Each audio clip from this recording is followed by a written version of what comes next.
Hi, welcome to Project Elivate, where we will discuss all things related to health, hormones, aesthetics, and longevity. The topics discussed are the opinions of Olivia Savers, nurse practitioner. They are not intended to diagnose or to treat any conditions. If you have any questions regarding your personal health, please talk to your personal healthcare provider or see us at Elivate Wellness. Now let's get to the show. Welcome back to the Project Elivate podcast. This is episode number 4. And today's topic is actually going to be about sleep. So what we're going to do, the last episode, we talked about health optimization and what it looks like on like similar, like a pillar system. I guess. Yeah, that was our pillars. I think that's a good way to explain that. And so what we've decided to do is to kind of deep dive into each one of those pillars. And the first one's going to be sleep. But what's going on with you this weekend? Let's start there. I am going back to Atlanta for my post-op, so I'm excited. I went to Dr. Fasusi. For anybody who's just being nosy, let me just be honest. I went to Dr. Fasusi and Mia Aesthetics, and I'm going just for my 3-month post-op, which I'm really excited about too. I can't believe it's already been 3 months. Bro, like at first I thought I was dying, and then I survived, and now I feel like I'm thriving. Yeah, and it looks so good because you got out of that, like that binder, what was it called? Like that faja. Yeah. So you're out of it completely. Right? Yeah. Let me tell you something. You don't understand how much like you use your core when you that's a whole nother topic too about like bracing. It made me think about people out here using braces and stuff for lifts. Yeah. Like even that little faja, I felt like I was like a little wet noodle when I came out of it. Like I had to be like, control yourself. Yeah. Control yourself, Marissa. Like lock it up. What are you doing? Well, we're representing something. Yeah. Today we have Truett has his state wrestling tournament tomorrow. So he's got weigh-ins this afternoon. Yeah. Nervous little Nelly. He said he was sick this week. And I honestly, the more I think about it, I'm like, he's worked himself up over his weigh-ins. It's crazy. But anyway, so we'll weigh in today and then we'll be there all day tomorrow doing state. So. Is he trying to meet a requirement or not? Yeah. So he's like right on the line to where he could potentially have to move up in a weight class, and he's little as it is. Yeah. So he does not want to move up. I feel that. Yeah. He's like, I'm going to get in the sauna. I'm going to run. I'm going to ride the bike today. I'm like, dude, you're 9. Chill out. It's not that serious. But I feel it. A whole new weight class, man. Them boys is probably big too compared to him. Oh yeah. You know what would help him out though? What? A good night's sleep. Man, it helped that stress for sure. Yeah. Let's get into today's topic right there. All right. So sleep. Now this episode, it might be interesting or it might actually put you to sleep. I'm not real sure. But if we put you to sleep, then mission accomplished. No. All right. So I want to start out. First off, I've been reading this book. We talked about it in the last podcast. It's called Why We Sleep by Matthew Walker. It's great. I think it does a great. I've been reading it for 1.5 years though. I mean, it's taken me forever to get through it, but it's very detailed. But he opens on chapter 6. He mentions this, and I like the way he presents it. Scientists have discovered a revolutionary new treatment that makes you live longer. It enhances your memory and makes you more creative. It makes you look more attractive. It keeps you slim and lowers food cravings.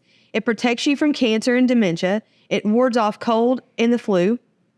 I don't know what it is, but count me in. That's what I'm saying. It lowers your risk of heart attacks and stroke, not to mention diabetes. You'll even feel happier, less depressed, and less anxious. Are you interested? And I'm like, heck yeah. Yeah, I am. Select all apply. Right.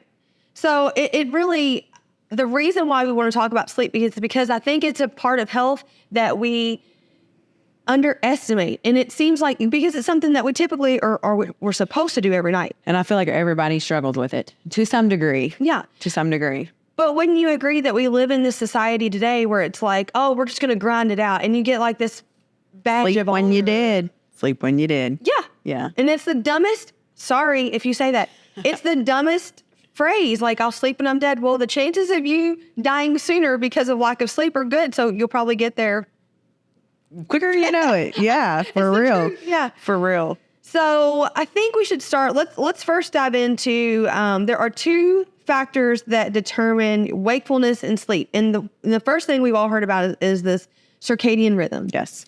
The other thing is going to be this thing called sleep pressure. So circadian rhythm is managed by a hormone called melatonin. Mm-hmm. And we always think that the circadian rhythm is always determined by light.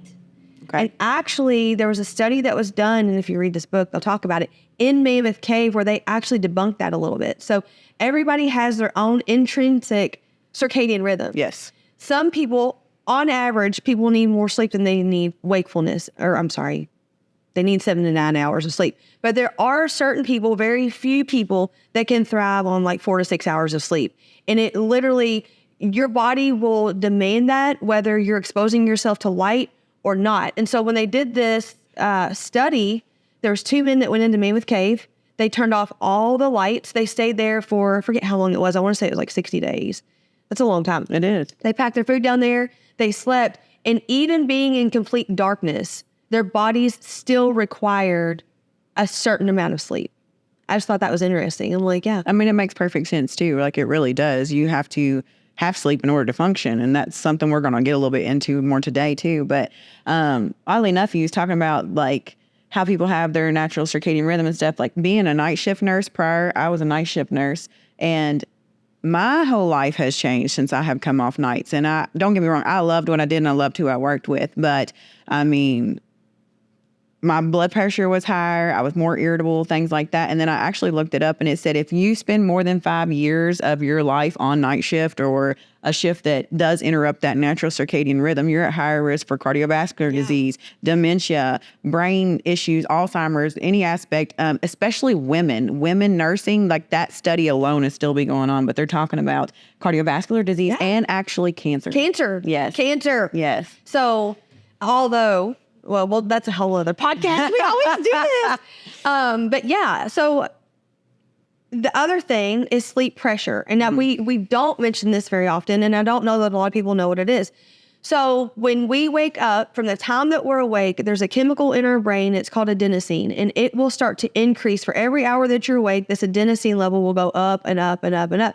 And its job is to eventually become so high, hence the term sleep pressure, that after, I don't know, 10 or 12 hours of being awake, your body will eventually succumb to this drive to go to sleep.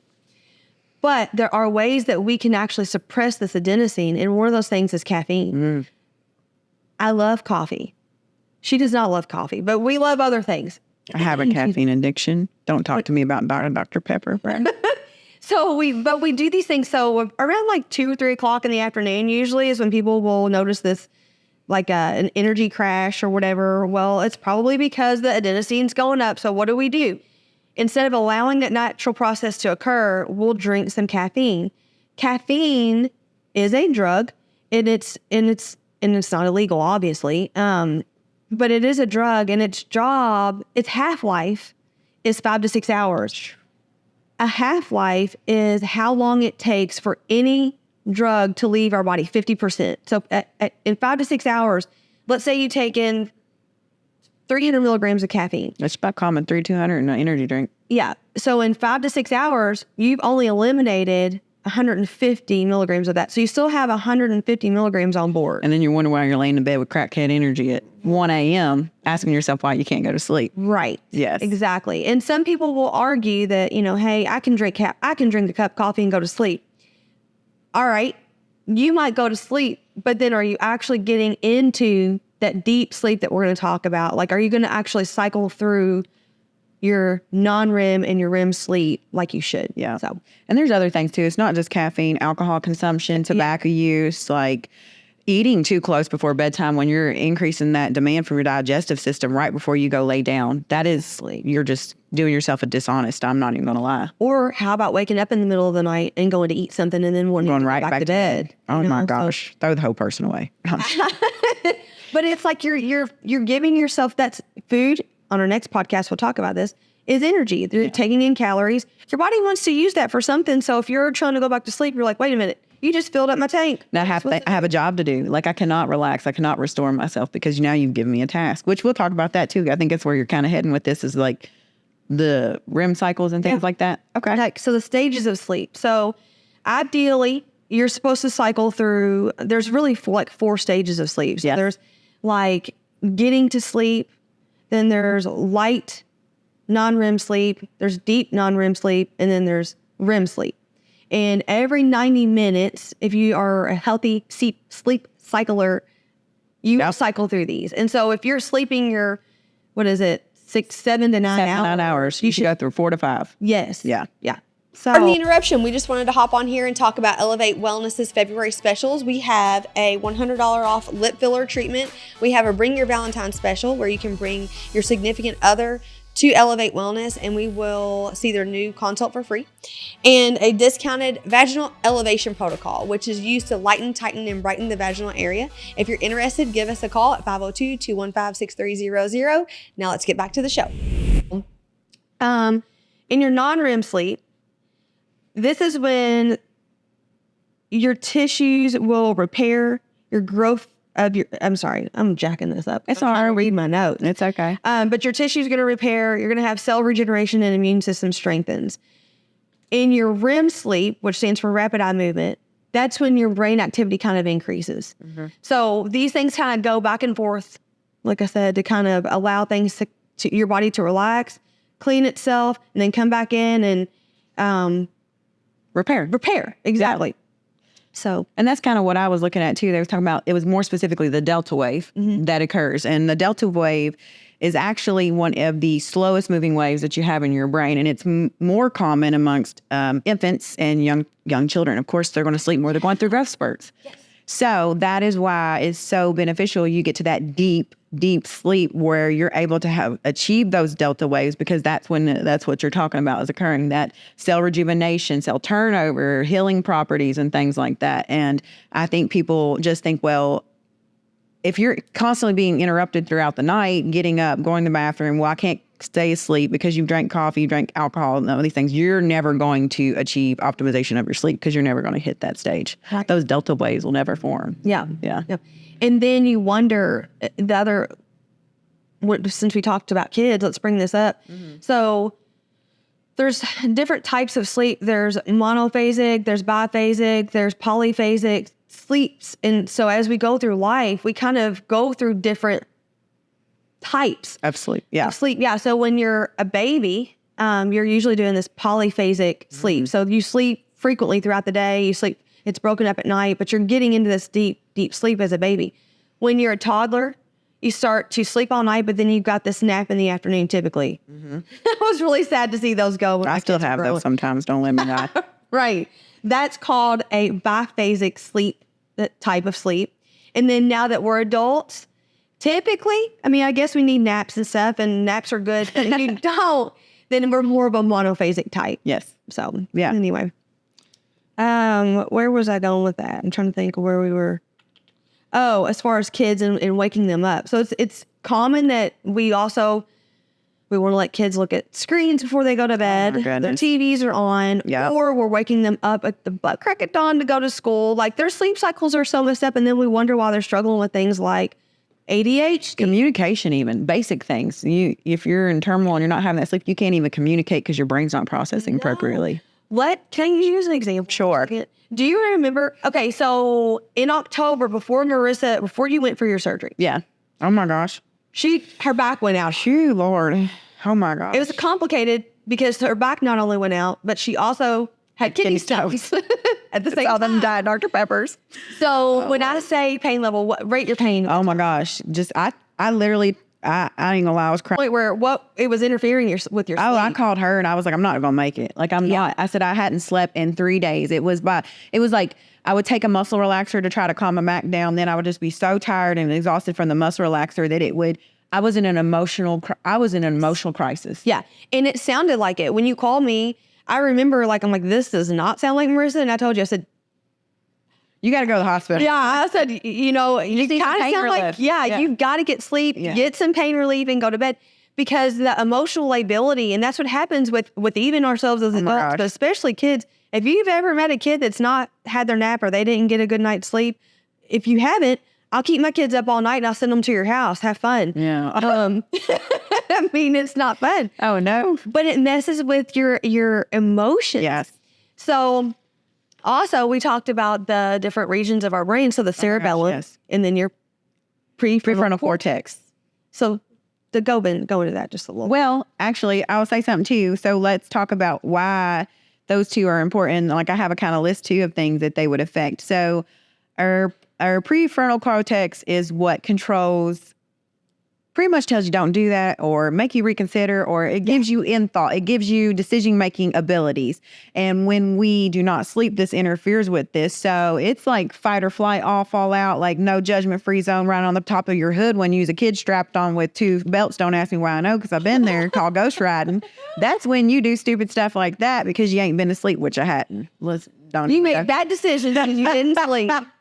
Exactly. Put your life at risk. And I thought that was cool that I actually was looking up some stuff prior to this, and they was talking about that all parts of your life, and they kind of titled it, and I like how they did it. So lack of sleep, and when it interferes with these cortexes, can affect financial fitness because of your decision-making ability, which also ties into your mental health. You cannot emotionally regulate, like me and my back. I'm talking about a cool breeze. I would have been out there fighting the air. Like, that's how just emotionally dysregulated I was. Your spiritual health. And I thought that was interesting because and it ties into your mental health. If you are able to control your thought and deal with things in your day, you're more likely to carry out your morals because you have that grounding in your head. You have that frontal cortex there to quiet the mind so you'll be able to process things. And then some other things is a social fitness. Yeah. Oh my gosh. What was the term that I read the other day? And I thought, that's really good. It'll come to me. Okay. But it was on the social level, though, with sleep. Oh, yes. Yes. I have so many patients that talk about anxiety, social anxiety at that. But then they were up, like when you talk about what they did for that night, they're up till the crack of dawn playing video games, watching TV, drinking Mountain Dew, drinking caffeine. And I'm like, those two are tied together, whether or not you know it. And so does your nutritional health, being up late at nights. I had sent her a little clip of something, and it was talking about the receptors in your brain and how they increase when you have lack of sleep, which makes you want to eat more, consuming extra calories. You're not achieving your goals, things like that. Just that's an overlay of it. And then last one is your medical health, which you talked about. Yeah. When you're talking about your immune system and your tissue response and things like that. I thought that was very, very, look, we came together and didn't even know it. We're here. I'm telling you. That was a good night's sleep for you. It was. Yeah. That's what CJC working for me. Exactly. And that's, I almost wanted to bleed into that, but I know that's another podcast topic. Yeah. But that's why we utilize things like peptides. I can tell you, I'm taking CJC 1295 with Ipamorelin right now. Amen. And Same thing. I sleep like a baby. Let me tell you, law. Yeah. So, but other things that will interfere with your sleep is, since we talked about that, hormonal imbalances, which is why we do these things in our practice. Yep. Stress, we mentioned, lack of activity, so exercise. Mm-hmm. If you're not moving your body, chances are you're you're taking in calories. You're taking in energy to burn, but your body doesn't know what to do with it. Yeah. So and then of course we mentioned caffeine, stimulants, things like that, and then blue light. Yeah. Blue light, for sure. Okay. So what's some things that you think are good choices for people who are trying to make better sleeping habits, I guess, is a good idea? Well, I would say, you mentioned this earlier, is establish a sleep routine. Yeah. Sleep hygiene. So at bedtime, do some things. So try not to, I know it sounds dumb, but try not to watch TV like an hour before you go to bed. Go ahead and turn your phone off. Whatever you need to do can wait until the next day. I promise you. I'm guilty of that. My bedroom is a no phone zone. I have a TV in my room that has never turned on, like really. And then when I'm done with my phone in the living room, I plug it in. She goes on the bedside table. That's where she stays. What alarm do you use? You just have a bedside alarm? I use my phone. I do have my phone. And then I turn on my brown noise because I can't sleep without that. But, I do. I place my phone across the room on the thing so that way I have to get up to get it as well. Ooh, I like that. I don't like hitting snooze. Okay. A little cheat sheet for you. Okay. I'll do that then. Yeah. Because I am in a bad habit of like, I'll just check this email or, I'll just, whatever. No. So turn that off. Get you this book right here. Look, I told you I've been reading it for a year and a half. While we sleep, Matthew Walker. It will put you to sleep. I like your it's my bookmark. Yeah, it's a little flower, little swirly flower. Warm teas. So anything with like L-theanine. Yep. Magnesium. Yep. Magnesium, ashwagandha. Tart cherry juice. I know, like TikTok, if anybody watches TikTok, they do the magnesium and mix with tart cherry juice, which true tart cherry juice has rich in antioxidants and it's going to help you relax too. And it's a relaxant along with that magnesium, but that's a cute little thing. I will vote for TikTok on that one. Mm-hmm. Okay. And I'm just going to say it. Have sex. There you go. Get rid of that energy. Top it off for the night. Yeah. Orgasms are important around here. So there's 2 things we would prescribe that are not medication. And I swear I'm going to get a prescription pad. Sleep Orgasms being the next. They're healthy. Send it home to your wives and husbands and be like, my doctor told me. I'm not a doctor, please. I'm a nurse practitioner. My prescriber told me. Yeah. All right. So we've decided, I guess we're going with this segment called With or Without It. Are we left with that? Or staying with that one? It's the only thing I can think of, and nobody's commenting on that. So let us know. Okay. So with or without it. I was making my bed this morning and I thought this would be a good topic. Making your bed. Are you with or without it? I'm talking to you. Listen. It's just, I just get up and go. I don't go in my room for nothing else. But I feel like there's something else. Quit hanging out in your bedroom. Oh, okay. Sleep habits. The only time I go into my room is if I'm about to do the do or if I'm going to bed. Bye. Yeah. That was really an appropriate way to say that, but I said it. But for real, no, I do not make my bed. And I get it. But I don't go back in there. I make my bed. You're a gangster. I make my bed every day. I'm telling you, I'll be late to work before my bed will go unmade. I'm just sucking at life. No cold plunges and no bed.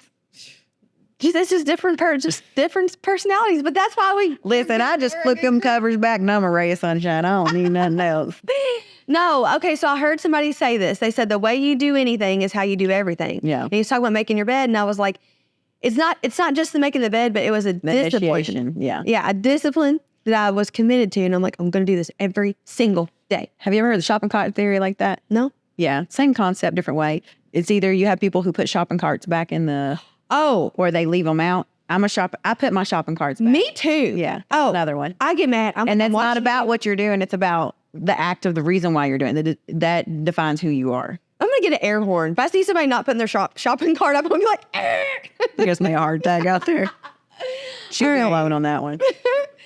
I guess that's all we have for today. I hope this one was enlightening. And I think if you have questions, let us know. But otherwise, catch you next time. Get your sleep on. Trade. Hey, thanks for tuning in. If you enjoyed our content, please comment, like, and share our show. To stay up to date with our practice, please visit our website at www.elevatewellness.com or to subscribe to our YouTube channel, and be sure to follow us on Instagram and Facebook at Elevate Wellness LLC.